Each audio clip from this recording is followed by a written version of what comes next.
USC versus LSU is one of college football's biggest week 1 games this year. And I'm getting really annoyed hearing people talk about this matchup because everybody keeps talking about LSU's new coaching staff, them hiring new DC from Missouri, Blake Baker, overhauling the rest of their defensive staff. But anytime people talk about USC, I don't know how good their defense is going to be. If anything, their defense is still going to be bad because Lincoln Riley doesn't know defense. They don't have size and physicality up front. And they just completely leave out the fact that USC did the exact same thing LSU just did. They hired a new defensive coordinator in Deanna Lynn. They overhauled their defensive staff, but nobody talks about it though. People just make it seem like USC has made no changes at all. USC is going to surprise a lot of people in this game because LSU, shockingly, is a 7.5 point favorite in this game. But Lincoln Riley knows how to win big time matchups. He's no stranger to big games. I literally seen somebody reply to me on X and say that he can't trust Lincoln Riley in big games. Like, the hell are you talking about? Do you not know how many big games Lincoln has won over his coaching career?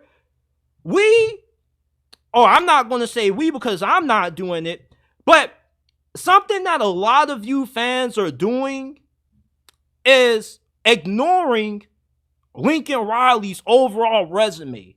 And the public opinion on Lincoln Riley right now is solely based off him having the worst season of his coaching career. He's never won anything less than double digits up until 2023. And now all of a sudden, he's an overrated head coach. He'll never get the defense right despite him having the same defensive coordinator, Alex Grinch, for his entire coaching career until this year.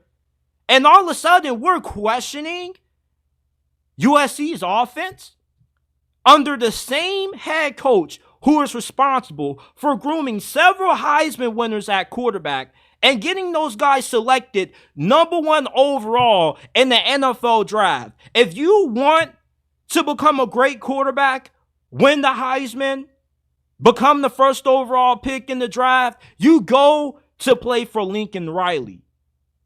To question Lincoln Riley's offense is insanity to me when LSU, the gap between them and USC is not that big.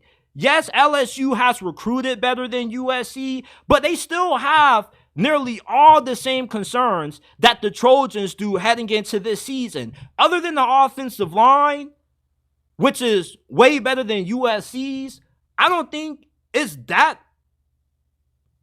gap is that big, honestly.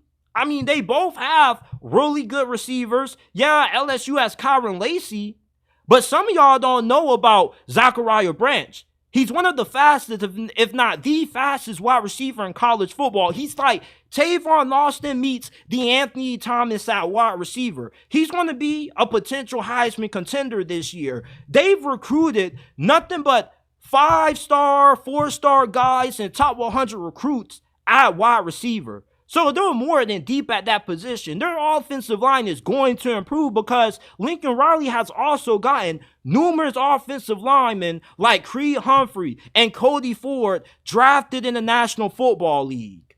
Why are we basing our opinion on Lincoln Riley off one down season out of a bunch of great seasons?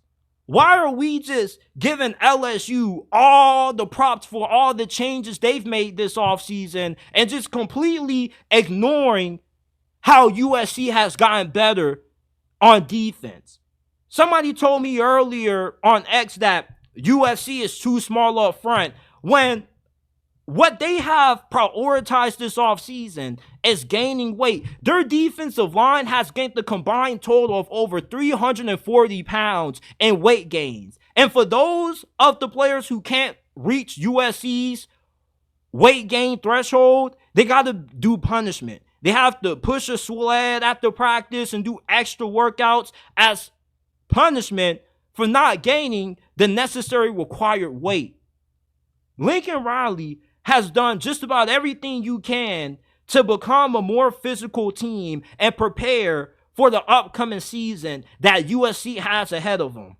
Now, I'm not saying that USC is going to win this game, but I expect them to cover that 7.5 point spread, and whoever wins this game is going to come down to the last possession, most likely, who gets the ball last, and it's going to be won by no more than 3-4 points, because the gap between LSU and USC this year isn't as big as what a lot of you all are making it out to be. And that's what's really annoying, because with these SEC teams, they get a little bit of bias thrown their way because of the conference that they come from.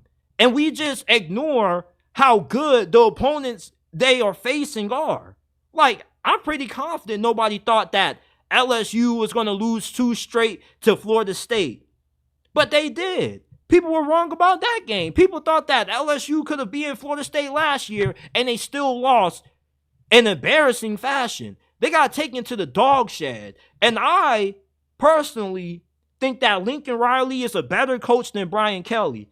At least Lincoln Riley can win big games. I've seen Brian Kelly consistently come up short in these big-time games, especially early in the season. LSU, they got the same issues that USC has. You don't have that much talent nor depth on your defensive line. Are you better on the D-line than USC? Yes, but not by that much. You know, this is going to be a way closer game than what people are expecting, and I'm getting really irritated with how everybody's giving LSU props for the changes they've been making, but just completely act like USC is the same damn team that we saw from last year. Like, cut me a damn break. Like, seriously. And some of y'all claim I don't do no damn research. That's what irritates me about doing this, right? Because anytime I have an opinion that nobody agrees with, it's, oh, you ain't do your damn research. When y'all aren't doing your research. Because if you did, you still wouldn't be thinking USC is the same team that they were last year. Some of y'all need to do some homework on USC and stop judging this team based off the national media perception.